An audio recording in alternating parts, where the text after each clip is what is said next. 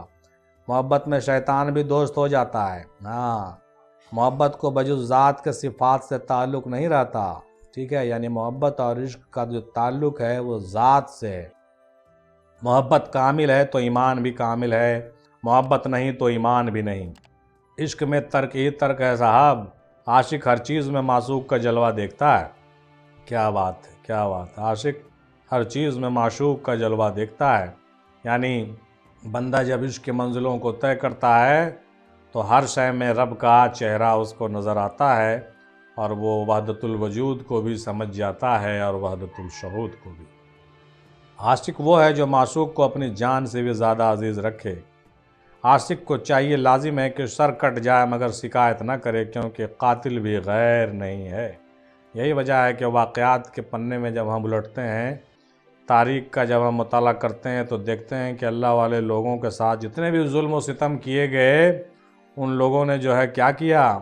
ان لوگوں نے حرف شکایت زبان پر نہیں لائی۔ کیوں نہیں لائی؟ کیونکہ جو عاشق الہی ہوتے ہیں وہ معرفت الہی کو بھی جانتے ہیں اور معرفت الہی کے حامل بھی ہوتے ہیں، لہٰذا جو عاشق ہے وہ معارف بھی ہے اور عارف بھی ہے، ٹھیک ہے۔ تو جب وہ قتل کیا گیا تو چونکہ اس کا دل و جگر جو ہے تمام باطن پاک ہے اور معرفت کی آنکھ کھلی ہوئی ہے، تو اس کو قاتل میں بھی معشوق کا جلوہ نظر آیا تو وہ خاموش ہو گیا، اور سر کٹ جانے میں تسلیم و رضا نظر آیا تو اس کی زبان بند ہو گئی، ہے نا۔ کل ملا کر کے وہ شکایت کرنے کا کوئی جگہ نہیں ہے، بلکہ وہ اپنا مقدر سمجھ لیتا ہے اور اپنے حق میں اس کو بھلا جانتا ہے۔ لہٰذا دشمنوں کو شربت پلانے کا جو رواج مولا علی نے قائم کیا ہے، یہ ان تمام باتوں کی دلیل ہے کہ دشمن اپنے جگہ پر ہے، لیکن اس کے ساتھ جو سلوک ہے وہ یارانہ ہے۔ کیوں؟ کیونکہ قاتل بھی غیر نہیں، ٹھیک ہے۔ لیکن اس کا مطلب یہ ہرگز نہیں سمجھ لینا چاہیے کہ قاتل اگر غیر نہیں ہے اور وہ باطل ہے تو اس سے ہم پہلے ہی دوستی کر لیں، ایسا نہیں ہے۔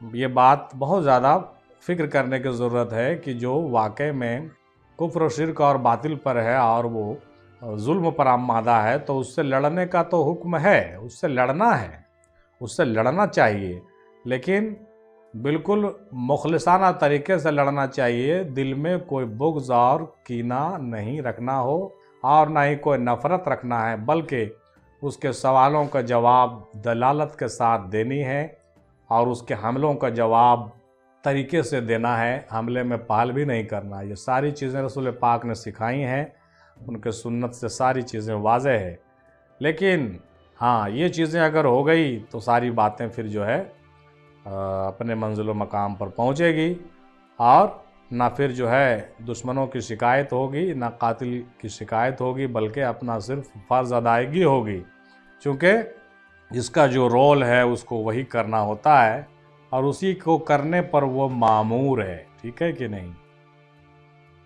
عاشق وہ ہے جس کی کوئی سانس یاد مطلوب سے خالی نہ ہو، یار کا تصور عاشق کی زندگی ہے صاحب۔ یہ سارے اقوال حضرت وارث علی صاحب کے آج آپ سماعت فرما رہے ہیں۔ عاشق نہ تو تعریف سے خوش ہوتا ہے نہ ہی ملامت سے رنجیدہ ہوتا ہے، کیونکہ تعریف اور ملامت کرنے والے کو غیر نہیں سمجھتا ہے۔ یہ بہت ٹیکنیکل بات سامنے آ گیا ہے، انشاءاللہ تھوڑا جرا اس پر ہم کرتے چلتے ہیں کہ بھائی تعریف سے خوش ہوتا ہے نہ ملامت سے رنجیدہ ہوتا ہے، لیکن فطری طور پر انسان ان دونوں چیزوں سے جو ہے متاثر ہوتا ہے، یہ حقیقت ہے۔ فطری طور سے ایک عام انسان کو اگر آپ تعریف کرتے ہیں تو وہ بڑا خوش ہوتا ہے، اور اگر اس کو آپ ملامت کرتے ہیں، اس کو گالیاں دیتے ہیں تو وہ بڑا رنجیدہ ہوتا ہے۔ یہ عام انسان کی بات ہے، لیکن راہ تصوف میں یہ باتیں سامنے آتی ہیں۔ مختلف اولیاء نے بھی اس کے بارے میں بیان فرمایا، وارث علی صاحب رحمۃ اللہ علیہ نے بیان فرمایا کہ اگر آپ کی تعریف ہو تو بھی آپ کی حالت ویسے ہی رہنی چاہیے، اگر آپ کو گالیاں دی جائے تو بھی آپ کی حالت ویسے ہی رہنی چاہیے، آپ کے مزاج میں چینجنگ نہیں ہو۔ یہ بہت بڑی بات ہے، یہ تبھی ممکن ہوگا جب آپ واقعی میں حق پر ہوں گے اور آپ کو حق پر ہونے کی دلالت اور مشاہدے ہو چکے ہوں گے اور آپ اپنے اندر نور دیکھ چکے ہوں گے، آپ کو جو ہے بشارت مل چکی ہوگی، تو آپ کو کوئی کتنا بھی گالی دے آپ کچھ نہیں کہیں گے، آپ اور مسکرائیں گے، اور آپ کی کوئی کتنا بھی تعریف کرے تو بھی آپ جو ہے چنے کے جھاڑ پر نہیں چڑھیں گے، کیونکہ آپ جانتے ہوں گے کہ آپ کی اوقات کیا ہے اور آپ کی حیثیت کیا ہے اور آپ کی منزل کیا ہے، ٹھیک ہے؟ تو اس لحاظ سے بھی کسی بھی معاملے میں اپنے آپ کو بہت زیادہ سنبھالنے کی ضرورت ہے، اور لیکن پھر بھی عام انسان تو چھوڑیے، خاص انسان سے بھی غلطیاں ہوتی ہے۔ اللہ تعالیٰ سے دعا ہے کہ ہم لوگوں کو وہ توفیق عطا فرمائے کہ ہم دونوں حالتوں میں ایک جگہ پر رہ سکیں اور اپنی دل کی کیفیت کو سنبھال سکیں۔ کوئی کتنا بھی برا کہے اسی حال میں رہیں، کوئی کتنا بھی تعریف کرے آپ اسی حال پہ رہیں، دونوں حالت میں آپ کی کیفیت سیم ہونی چاہیے۔ بلکہ بعض بزرگوں کی تحقیق سے یہ پتہ چلتی ہے کہ بعض بزرگوں نے جو ہے تعریف کرنے پر جو ہے غم کا اظہار کیا ہے اور ملامت کرنے پر خوشی کا اظہار کیا، بعض ایسے بھی لوگ ہوئے ہیں ماشاءاللہ۔ تو یہ بہت بڑی بات ہے، بڑے کلیجے کی بات ہے۔ اللہ تعالیٰ نے جن کے قلب و جگر میں اتنی امتیاز اور اتنی روشنی عطا فرمائی ہے، یہ ان کی بات ہے بھائی۔ ہم جیسے لوگوں کے لیے تو بہت مشکل ہے، ہم لوگ تو ذرا سے ملامت پر گھبرا جاتے ہیں اور رنجیدہ ہو کے رونے لگتے ہیں، اور ذرا سی تعریف پر جو ہے اتنا خوش ہو جاتے ہیں کہ مٹھائیاں بانٹنے لگتے ہیں۔ تو یہ چیزیں جو ہے تصوف کے راہ میں چلنے والے لوگوں کے لیے بہت بڑی بات ہے۔ ہم تمام اپنے سامعین سے گزارش کریں گے کہ اپنے پیروں کے حوالے سے ان چیزوں کو سمجھیں، اور اپنے گفتگو کے دوران جب بھی آپ اپنے مجلسوں میں بیٹھا کریں تو ہمارے ان اٹھائے ہوئے کوسچنس اور ان اٹھائے ہوئے جو نکات ہیں اس پر ضرور اور تبصرہ کریں۔ اس سے کیا ہوگا کہ آپ کے جو پیران حضرات ہیں وہ پریکٹیکلی اپنی باتیں جب بتائیں گے آپ کو، تو آپ کے دل و جگر کو جو ہے روشنی ہوگی اور آپ زیادہ سے زیادہ ان سفر کو طے کر کے آگے بڑھ سکیں گے، اور آپ کا قلب و جگر جو ہے بالکل تزکیہ اور تصفیہ اور تنزیہ کے منزلوں سے گزر جائے گا انشاءاللہ تعالی۔ یہ سارے راستے اسی راستے سے۔ ایک بات اور یاد آ رہا ہے اسی حوالے سے ہم کو، کسی ہندو ریسرچر نے یہ بات تو کہی تھی، ہم نے کہیں سنا تھا کہ بھائی کوئی آپ کو ڈسٹرب کرتا ہے، تو آپ کو کوئی بات کرتا ہے تو آپ ملول ہو جاتے ہیں، اور آپ کی کوئی تعریف کرتا ہے تو آپ جو ہے یہ ہو جاتے ہیں۔ مطلب یہ ہوا کہ آپ نے جو ہے اپنا سب کچھ اس کے حوالے کر دیا ہے، یعنی آپ اپنے آپ کو کسی دوسرے کا غلام بنا کے رکھے ہوئے ہیں کہ وہ جو کہے گا اس پر آپ آدھارت رہیں گے، یعنی اس کے جملے اور اس کے کہنے پر آپ کی جو انرجی ہے، آپ کی جو سول پاور ہے، اگر وہ ڈسٹرب ہوتی ہے اور وہ اگر کہیے کہ اس میں جو ہے کوئی بدلاؤ پیدا ہوتا ہے، دیٹ مینس یہ ہوا کہ آپ دوسرے کے غلام ہیں، آپ اپنے آپ پر بھی قابو نہیں رکھ سکتے ہیں، آپ اپنے آپ پر بھی قائم نہیں ہیں، یقیناً آپ نے اپنے آپ کو نہیں پہچانا۔ بہت اچھی بات انہوں نے کہی تھی کسی ریسرچر نے، ماشاءاللہ بہت، یعنی آپ نے اپنے آپ کو دوسرے کے حوالے کر دیا ہے، جو آپ اس کے باتوں سے ڈسٹرب ہو گئے، یعنی آپ جو ہے دوسرے کے باتوں سے ڈسٹرب نہیں ہوں، اور کوئی حق نہیں بنتا ہے کسی کو کہ آپ کو ڈسٹرب کر دے۔ آپ اتنے کمزور کیسے ہو گئے؟ یعنی تم اتنے کمزور مت رہو کہ کوئی تم کو اپنی زبان سے اور اپنی بات سے تم کو جو ہے متزلزل کر دے، یہ بالکل صحیح نہیں ہے۔ تم اپنے آپ پر کمانڈ رکھو اور اپنے آپ کو جو ہے اس طریقے سے پہچانو کہ ہر وقت اپنے اندر نور کو دیکھتے رہو، اپنے آپ کو اس قدر پہچانو کہ اپنی روشنی اور اپنی سختیوں سے جو ہے بھرے رہو، تاکہ کسی کی مجال نہیں کہ آپ کو کوئی چھیڑ چھاڑ کر سکے، یعنی آپ دوسرے کو متاثر کیجیے، آپ کو کوئی متاثر نہیں کر سکے۔ ماشاءاللہ کیا بات ہے، بزرگوں کی یہ باتیں جو ہے دل و جگر کو روشن کر دیتی ہے اور روحانیت کو بالکل مقوی کر دیتی ہے، اور روحانیت جو ہے تر و تازہ ہو جاتا ہے۔ اللہ تعالیٰ سے دعا ہے کہ ہم لوگوں کو ان چیزوں کو سمجھنے کی توفیق عطا فرمائے۔ آئیے آگے بڑھتے ہوئے دو چند اقوال حضرت وارث علی صاحب رحمۃ اللہ علیہ صاحب فقر کی سنتے ہیں۔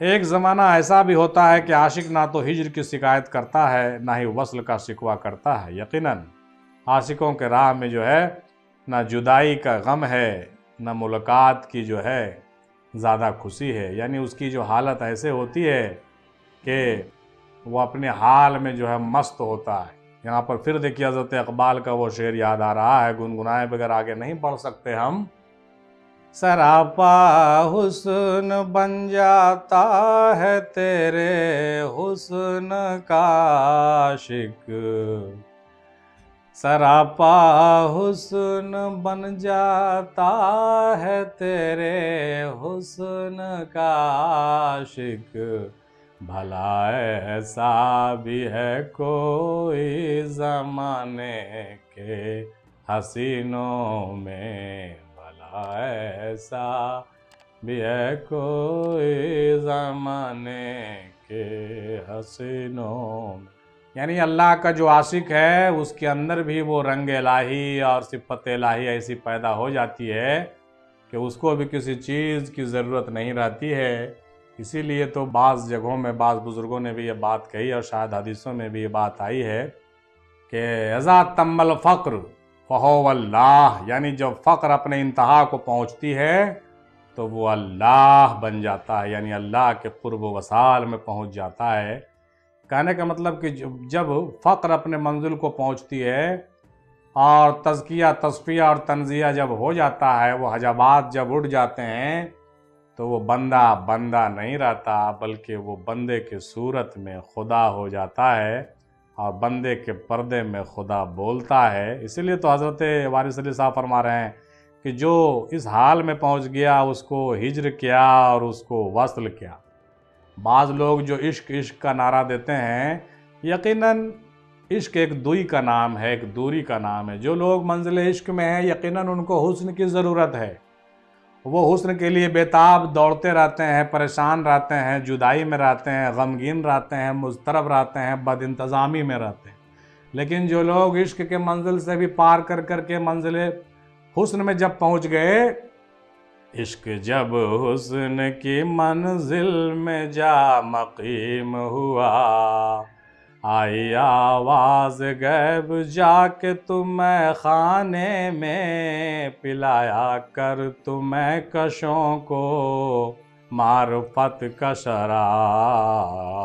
وہی بات ہو گئی، کہنے کا مطلب کہ جب عشق حسن کی منزل میں پہنچ جاتا ہے اور منزل رسالت اور منزل ولایت اور منزل ولایت حسن کی منزل میں جب وہ پہنچتا ہے تو سراپا حسن بن جاتا ہے۔ وہاں پر نہ ہجر ہے نہ وصال ہے، وہاں پر تو آنند ہی آنند ہے، روشنی ہی روشنی ہے، وصال ہی وصال ہے اور مستی ہی مستی ہے۔ اللہ اکبر! یہ بہت بڑی بات جو ابھی ہم آپ سے کر رہے ہیں، شاید یہ بھی باتیں آپ نہیں سمجھ سکیں، لیکن مبتدی حضرات تو نہیں، لیکن منتہی حضرات کو میری باتیں زیادہ سمجھ میں آئے گی انشاءاللہ۔ عاشق دین میں اور دنیا سے بیکار ہو جاتا ہے۔ یہ تو وہی بات ہو گئی کہ جو ہے ہم بھی آدمی تھے بڑے کام کے غالب، عشق نے ہم کو نکما کر دیا۔ یعنی جب حقیقی عشق کے معاملے میں بھی جب لوگ ڈوبتے ہیں تو وہ دین اور دنیا سے بیکار ہو جاتے ہیں۔ یہاں پر وارث علی صاحب رحمۃ اللہ علیہ یہ کہنا چاہتے ہیں کہ دین اور دنیا سے بیکار ہونے کا مطلب کیا ہے؟ اس کو آپ نیگیٹو سینس میں نہیں لیجئے۔ دنیا کے کام میں تو وہ بیکار ہو ہی جاتے ہیں، دنیا میں ان کا دل نہیں لگتا، لیکن دین کے کام میں بھی ان کا دل نہیں لگتا۔ دین کے کام سے مراد کیا ہے؟ نماز، روزے، حج، زکوٰۃ، یہ عبادت وہ عبادت، یہ تسبیح وہ مصلی، یہ کرو وہ کرو، اتنا ثواب اتنا ثواب۔ بھیا اپنا ثواب اپنے پاس رکھو، ٹھیک ہے؟ دنیا بھی مبارک ہو، دین بھی مبارک ہو، بھیا ہم تو دونوں سے نکل گئے، ہم کو تو صرف اپنا معشوق چاہیے اور کچھ نہیں چاہیے۔ یہی تو بات ہے، یہ بہت بڑی بات ہے۔ اور جو لوگ اس مزاج کے ہوتے ہیں، اب سوال ہے وہ کیوں نیکی کریں، کیوں عبادت اور ریاضت کریں؟ ان کو نہ تو جنت کی طلب ہے اور نہ ہی حور و قصور کی طلب ہے۔ ہاں، دنیا کی تو طلب کبھی نہیں ہے، چونکہ شروع میں ہی انہوں نے جو ہے ٹھکرا دیا تھا۔ تو نہ تو دنیا کے مال و جا چاہیے، نہ جنت کا حور و قصور چاہیے، تو کیا چاہیے؟ اور جو ان کو چاہیے اس کے لیے وہ ہیں کر رہے ہیں۔ اور کچھ لوگ جو لوگ دنیا طلب ہیں، اگر یہ کہیں کہ بھیا تم بھی دنیا چاہو تو کیسے چاہیں گے؟ کچھ لوگ جو جنت طلب ہیں وہ بھی کہیں کہ بابو تم بھی جنت چاہو تو وہ تو نہیں چاہیں گے۔ اس میں ان کا کیا قصور ہے؟ ٹھیک ہے؟ اسی لیے جو ہے نہ تو دنیا کی طلب ہو نہ دین کی خواہش ہو، تو یہ دونوں دین اور دنیا سے جو ہے عاشق جو ہوتا ہے نا، وہ کیا ہوتا ہے؟ بیکار ہو جاتا ہے۔ اسی لیے یہ باتیں سامنے آتی ہیں۔ جس کو اپنی خبر ہے وہ عشق سے بے خبر ہے۔ جس کا عشق کامل ہوتا ہے اس کا شوق فراق اور وصال میں یکساں ہو جاتا ہے جی۔ عاشق کم اور مسائق زیادہ ملتے ہیں صاحب، یعنی پیر ہونا الگ بات ہے، فقیر ہونا الگ بات ہے، عاشق ہونا الگ بات ہے، قلندر ہونا الگ بات ہے، ٹھیک ہے۔ اسی لیے تو وہ بات ہم نے پہلے بھی دہرایا تھا آپ لوگوں کو کہ حد پیے تو اولیاء، بے حد پیے تو پیر، اور جو دونوں پیے تب جا کے بنے فقیر۔ حد پیے تو اولیاء، بے حد پیے تو پیر، جو حد اور بے حد دونوں پیے تب جا کے بنے فقیر۔ یہ فقیروں کی بات ہو رہی ہے، یہاں پہ کم نظر کا گزر نہیں ہے کہ نہیں؟ یہ بات آپ لوگ سمجھ رہے ہوں گے، چونکہ یہ بات جو کر رہے ہیں حضرت وارث علی صاحب رحمۃ اللہ علیہ کہ عاشق ہونا اور بات ہے، مشائخ زیادہ ملتے ہیں، یعنی پیر تو بہت ہوتے ہیں بھائی، لیکن فقیر اور عاشق بہت کم ملتے ہیں اور قسمت والے کو ملتے ہیں۔ جو جس صورت کا عاشق ہوتا ہے وہ اسی صورت میں مل جاتا ہے۔ واہ واہ، کیا بات، اللہ اکبر۔ جو جس صورت کا عاشق ہوتا ہے اسی صورت میں مل جاتا ہے، یعنی آپ جس صورت سے عشق اور محبت کریں گے اللہ آپ کو اسی صورت میں مل لے گا، پریشان مت ہوئیے، اور اپنے صورتوں کو دوسرے پر مت تھوپیے، ٹھیک ہے۔ اپنے معشوق کو دوسرے کا معشوق مت بنائیے۔ آپ کے نظر میں جو معشوق ہے وہ دوسرے کے نظر میں معشوق نہیں ہے، کیونکہ آپ کی صورت آپ کے نظر کو جچتی ہے اور میرے نظر میں میرے پسند کی صورت جچتی ہے، ٹھیک ہے نا۔ کہنے کا مطلب کہ عاشق تو سب خدا کے ہی ہیں، سب کو خدا سے ملنا اور سب کو خدا کا دیدار کرنا ہے اور کرتے رہتے ہیں، لیکن وہ اسی صورت میں خدا کا دیدار کرتے ہیں جو صورت ان کو مرغوب ہوتی ہے، جس صورت پر وہ فدا ہوتے ہیں۔ اور یہ حق بھی ہے اور انصاف بھی ہے کہ جو جس صورت کا متوالا ہوتا ہے اس کو اسی صورت میں اس کا معشوق چاہیے، دوسرے صورت میں نہیں چاہیے۔ یاد ہوگا لیلا اور مجنوں کا وہ واقعہ، اس سے جب پوچھا گیا تو اس نے کہا کہ بھائی خدا کو ہم کو کوئی ضرورت نہیں ہے، اگر خدا کو ہم سے ملنے کی ضرورت ہے تو اس کو کہہ دو وہ لیلا کی صورت میں آئے، اس لیے کہ مجھے صرف لیلا چاہیے اور کچھ نہیں چاہیے۔ اسی لیے حضرت وارث علی صاحب رحمۃ اللہ علیہ کیا مزے کی بات کہتے ہیں کہ جو جس صورت کا عاشق ہوتا ہے وہ اسی صورت میں مل جاتا ہے، یعنی ایک صورت کو پکڑ لو، اسی صورت میں تم کو مراد حاصل ہو جائے گی، اور اس سے زیادہ چاہیے بھی کیا۔ ہاں لیکن ایک بات جو ہے ہم ضرور مرکز افضلیہ کے بینر تلے کہنا چاہیں گے کہ صورت اور صورت پرستی سے بھی آگے بڑھنے کی سوچیے صاحب، ٹھیک ہے، چونکہ تمام صورتیں اسی بے صورتی نے پیدا کی ہیں اور اسی بے صورتی سے تمام صورتیں نکلی ہیں، تو اس سے آگے بھی سوچیے اور اس منزل و مقام پر بھی پہنچیے جہاں پر تمام صورتیں جو ہے ختم ہو جاتی ہیں، بے صورتی باقی رہ جاتی ہے، اور اس مقام پر بھی پہنچیے جہاں پر بے صورتی جو ہے ایک انوکھا صورت لے لیتا ہے۔ ماشاءاللہ، سبحان اللہ۔ امید ہے میرے کچھ اشارات کو آپ سمجھ رہے ہوں گے۔ تمام صورتوں سے نکل کر کے بے صورتی میں آ جائیے اور بے صورتی سے نکل کر کے ایک ایسے صورت کا تصور کیجئے جس کا کوئی بھی مثال نہیں ہو۔ وما علینا الا البلاغ۔ لیکن دو چند باتیں اور اس میں انکلوڈ ہم کر دینا چاہتے ہیں۔ حضرت وارث علی صاحب رحمۃ اللہ علیہ فرما رہے ہیں کہ اسی ذکر سے فائدہ ملتا ہے جو کہ بے غرض اور بے مفاد کیا جائے۔ بالکل صحیح ہے، ذکر تو کرو لیکن بے مفاد کرو بھائی، ایسا تھوڑی ہے کہ ذکر کرو گے دوسرے مراد کے لیے تو ذکر ہوگا نہیں ہوگا۔ جو اپنے کام کو خدا کے سپرد کر دیتا ہے خدا اس کا کام بنا دیتا ہے۔ یقیناً جس نے جملہ واردات اور واقعات کا فاعل حقیقی خدا کو جانا وہی در حقیقت موحد ہے، یعنی سب کا کرتا دھرتا ایک ہے صاحب، ایک ہے۔ قل اللہ احد۔ فقیر وہ ہے جس کے پاس کچھ نہ ہو بجز خدا کے، کسی پر بھروسہ نہ کرے، آزاد اور بے غرض رہے، اس کے پاس دنیا اور آخرت کا سرمایہ نہ ہو، وہ فقیر ہے۔ نہ اس کے پاس دنیا ہو نہ اس کے پاس آخرت۔ آہا، یہاں پر ہم کیوں رک گئے؟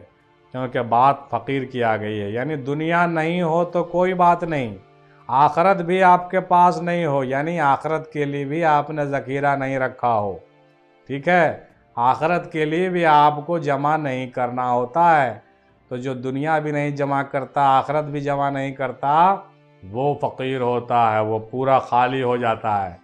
جب پورا خالی ہو جاتا ہے اِذَا تَمَّ الْفَقْرُ هُوَ اللَّهُ والا منزل آ جاتا ہے۔ اسی لیے یہ باتیں جو ہے فقیری کی ہو رہی ہیں، یہ باتیں عشق کی ہو رہی ہیں اور باتیں معرفت کی ہو رہی ہے۔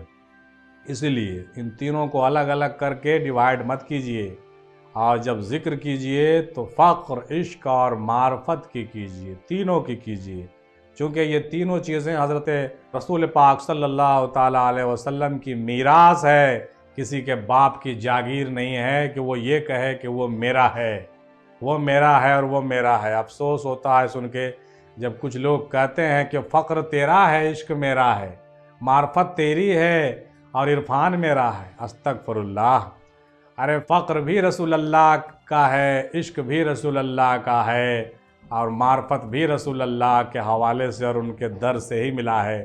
کوئی اور دھرتی پر مائی کا لال نہیں ہے جہاں سے یہ تینوں دولتیں بٹی ہو، اور جو لوگ دعویٰ کرتے ہیں جھوٹے، ان پر جو ہے اللہ کی لعنت ہو، اور جو لوگوں کو گمراہ کرتے ہیں ان پر بھی اللہ کی لعنت ہو۔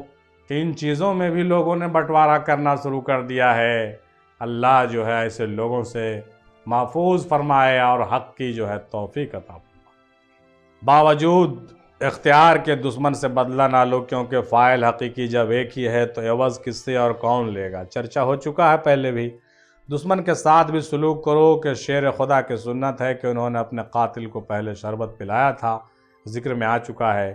مریدین میں جب تک خودی باقی رہے گی وہ اپنے پیر سے دور رہے گا جی۔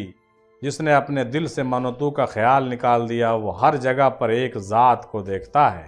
جس نے اپنے دل سے منوتو کا خیال نکال دیا یقیناً وہ ہر جگہ پر ایک ہی ذات کو دیکھے گا، اور اس کو ذات کی جب پہچان ہو جائے گی تو پھر وہ ذات کو پہچان لے گا تو اس کو معرفت بھی نصیب ہوگی، اس کے اندر عشق بھی پیدا ہوگا، اور وہ اپنے منزل فقر کو پایہ تکمیل کو پہنچائے گا۔ اللہ تعالیٰ سے دعا ہے کہ ہم لوگوں کو ان چیزوں کو سمجھنے کی توفیق عطا فرمائے۔ حضرت وارث علی صاحب رحمۃ اللہ علیہ کے خاص صدقے طوفیل وسیلے سے، ان کے روحانی فیوز و برکات سے، اور دادا سرکار میں مہندی رحمۃ اللہ علیہ کے خاص فیض و کرم کے حوالے سے ہم لوگوں کو عشق، فقر اور معرفت کی سمجھ ہو، اور ہم لوگوں کے اندر جو ہے وہ بقائے سرمدی حاصل کرنے کی توفیق عطا ہو، وہ فنا بقا کی منزل سے گزرنے کی توفیق عطا ہو، اور تصوف کے ان باریکیوں کو سمجھنے کی توفیق عطا ہو، اور اپنے مشن میں بھی کامیاب ہوں اور اپنے مقصد و حصول کو حاصل کریں اور منزل و مقصود پر پہنچیں۔ آمین ثم آمین۔ وما علینا الا البلاغ، وآخر دعوانا الحمدللہ رب العالمین۔ برحمتک یا ارحم الراحمین، حق لا الہ الا اللہ محمد الرسول اللہ صلی اللہ تعالی علیہ وسلم وآلہ وسلم۔